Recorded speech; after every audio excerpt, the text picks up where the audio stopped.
ईशाना को प्रेग्नेंट देखकर उठ जाएंगे मंगल के होश। सीरियल मंगल लक्ष्मी में आ गया बहुत ही धमाकेदार ट्विस्ट। अब आप देखने वाले हैं कि ईशाना को ढूंढने के लिए मंगल, आदित्य, कपिल जाने वाले हैं उस कॉलेज के आसपास जहां पे मंगल के साथ यहां पर पहले ईशाना जाया करती थी। अब जहां पे ईशाना पहुंचेगी तो यहां पर वो देखने वाले कि ईशाना जो प्रेग्नेंट है और यहां पर इसकी सच्चाई देखकर उठ जाएंगे मंगल के होश, क्योंकि यहां पर वो देखेगी अपनी आंखों से कि कह रही होगी ईशाना की मैं माँ बनने वाली हूँ। आखिरकार मैं अपने घर में सारी चीज़ें कैसे बताऊंगी।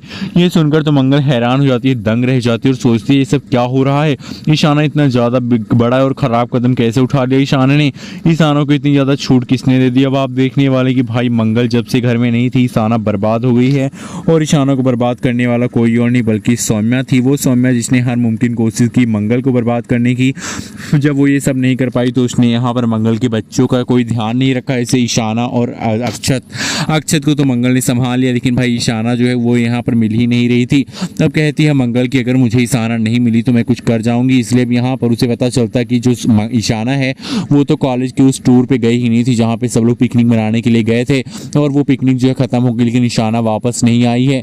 अब आप देखने वाले कि ईशाना वापस इसलिए नहीं है क्योंकि उसने बहुत कांड कर दिया। भाई यहाँ पर जो ईशाना है वो अपने बॉयफ्रेंड के साथ घूमने के लिए गई हुई थी घर से चोरी छुपके, और यहाँ पर वो लौट कर इसलिए नहीं है क्योंकि वो प्रेग्नेंट हो चुकी है और अगर वो वापस आएगी तो किस मुंह से आएगी घर। अब आप देखने वाले कि यहाँ पर जो मंगल है वो ये सौम्या के ऊपर इतना गुस्सा होती है तो सौम्या के भी होश उठ जाते हैं और आदित्य को भी चिंता हो जाती है। आखिरकार अगर ईशाना नहीं आई तो ईशाना गई कहाँ। यहाँ पर ईशाना के बारे में पूछेगा आदित्य भी सौम्या से और कहेगा कि सौम्या गई कहाँ थी और वो इसलिए क्यों नहीं आई अभी तक। अब आप देखने वाले कि सौम्या भी डर के बता देगी सारी सच्चाई कि वो आखिरकार पिकनिक पे स्कूल की ओर से नहीं बल्कि वो अपने फ्रेंड के साथ कहीं घूमने गई हुई है और इसकी इजाजत उसे सौम्या ने ही दी थी। अब आप देखने वाले कि इस सब चीज़ों को सुनकर आदित्य के होश उठ जाएंगे। आदित्य कहेगा फ़ोन लगाओ ईशाना को, ईशाना का फ़ोन भी नहीं लगेगा। अब यहाँ पर मंगल को बहुत ज़्यादा चिंता हो जाएगी, जहाँ पे मंगल कहती है कि अगर आपसे बच्चों की जिम्मेदारी नहीं समझ रही तो आपको मुझे बताना चाहिए था। मैं अपनी ईशाना और अक्षत की परवरिश खुद कर लेती, मैं उनको पढ़ा लेती, मैं उनके लिए यहाँ पर खर्चा उनका चला लेती। अब ये सब सुनकर आदित्य को बहुत ज़्यादा बुरा लगेगा क्योंकि भाई आदित्य को ये सब लग रहा है कि पर्सनली सारी यहाँ पर जो बातें हो रही वो सब आदित्य के लिए हो रही हैं और आदित्य भी कुछ नहीं कर पा रहा अपने बच्चों के लिए।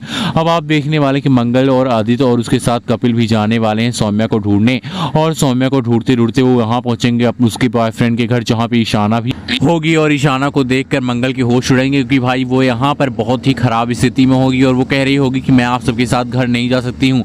अब ये सुनकर मंगल कहेगी आखिरकार ऐसी कौन सी बात है जो तुम हमसे छिपा रही हो ईशाना, और तुम घर क्यों नहीं चलना चाहती हो। तब वो यहाँ पर रो रो कर अपनी सारी सच्चाई बताएगी मंगल को कि मैं प्रेग्नेंट हूँ और मैं इसीलिए घर नहीं जाना चाहती हूँ। अब ये सुनकर मंगल के होश उठ जाएंगे और मंगल वहीं पे खड़े खड़े 2 थप्पड़ मारेगी ईशाना को और कहेगी तुमने मेरी इज्जत पानी में डुबो दी है और मैं किसी के सामने क्या मुंह दिखाऊंगी, मैं कैसे बताऊंगी किसी को। अब ये सब सुनने वाला आदित्य और आदित्य को भी 440 वोल्ट का झटका लगेगा कि आखिरकार